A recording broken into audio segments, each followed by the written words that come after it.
Hello and welcome to the Nutrition Diva podcast. I'm your host, Monica Reinagel, and today I have two listener questions. The first one from Tal has to do with sugar. The second one from Ella is about protein. But both Tal and Ella are asking kind of the same thing. Is there any benefit to spreading your intake out over several meals as opposed to eating that same amount in a single sitting? So let's start with Tal's question about sugar. Should I spread out my sugar consumption? For example, after eating dessert, is it better to wait a couple of hours before having a coffee with sugar? That way, I'd get less of a sugar spike. Specifically, Tal seemed to be concerned that higher blood sugar spikes might lead to insulin resistance. Now, just to quickly review, insulin is a hormone that's released by the pancreas, and it helps clear glucose out of the bloodstream and into the cells, where it can be used for energy or stored for future use. Insulin resistance means that our cells have become less responsive to the effects of insulin. As a result, our blood sugar levels remain inappropriately high. Insulin resistance can be a precursor to full-blown type 2 diabetes. And a lot of us worry that eating too much sugar or eating it too often is going to increase our risk of insulin resistance or type 2 diabetes. But now we understand that it's actually more the other way around. Insulin resistance, or poorly controlled diabetes, results in chronically high blood sugar.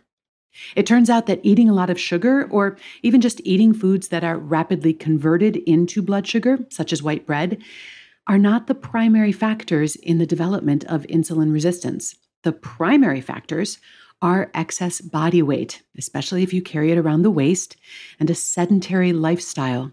Age and genetics also play a role.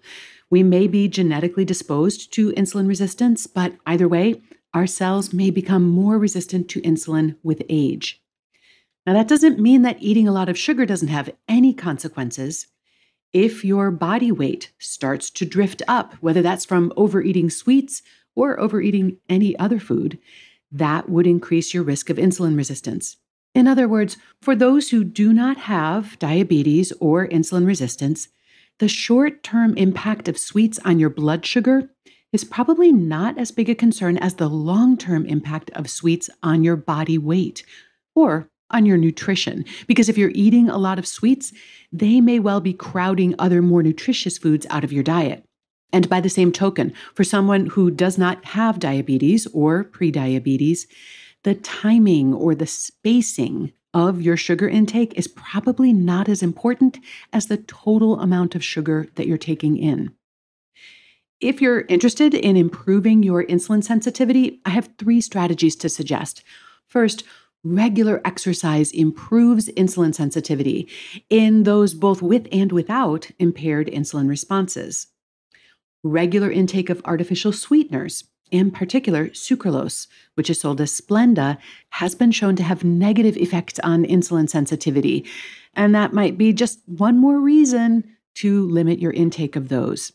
And finally, an underappreciated way to improve your insulin sensitivity is to space your meals out more. For example, eating 2 or 3 larger meals with several hours between them instead of grazing throughout the day can improve your insulin sensitivity.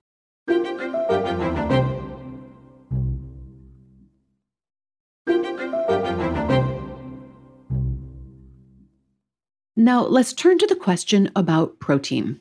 Ella wrote to ask for clarification about something that I've talked about before, the potential benefits of distributing your daily protein foods more evenly throughout the day, rather than eating most of your protein at dinner, which is the typical pattern here in the U.S.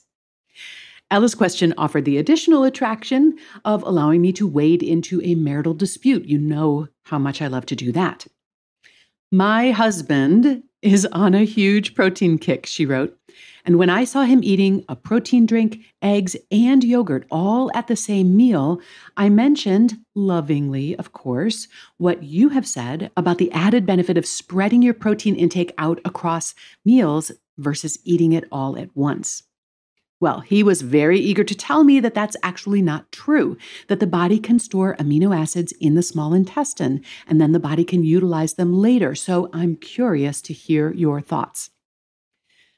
Now, this does not happen very often in the nutritional marital disputes that I'm called in to mediate, but in this case, both Ella and her husband are actually correct. The body does store amino acids for future use. And the oft-repeated dictum that the body can only absorb or utilize 30 grams of protein in one sitting is a misunderstanding, or at least a gross oversimplification. Increasing the amount of protein in a meal has been shown to increase muscle protein synthesis, but only up to a certain point. After that threshold, adding more protein to the meal does not lead to more muscle protein synthesis. In younger folks, that threshold is about 25 grams of protein. And by the way, that is assuming a high-quality protein source like whey protein or chicken or beef. If you were getting your protein from plant sources, you might need more grams of protein to hit that threshold.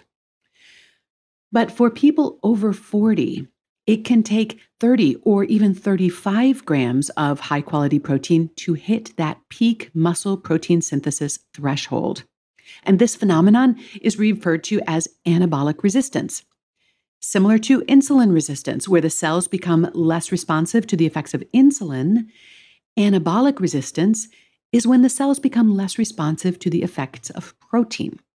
In any case, there is a threshold beyond which eating more protein at a single meal doesn't further enhance muscle protein synthesis, but that's not to say that it can't be utilized. Dietary protein serves more than one function in the body. Yes, it is used to build and repair muscle, but dietary protein also supplies the building blocks for enzyme and hormone production. Proteins are involved in cell signaling and repair and brain function. And of course, protein can also be used as a source of fuel or energy. So when people say that the body's ability to utilize protein tops out at 30 grams per meal, what they really mean is that the body's ability to utilize protein to synthesize muscle tops out at about 30 grams per meal, but the rest will be put to other purposes. Now, it sounds like Ella's husband, what with the protein shake and the eggs and the yogurt all at the same meal, he may have been over that threshold. And Ella's right. In terms of building muscle, you'd get more benefit from eating 2 meals, each containing 30 grams of protein, than from eating a single meal containing 60 grams.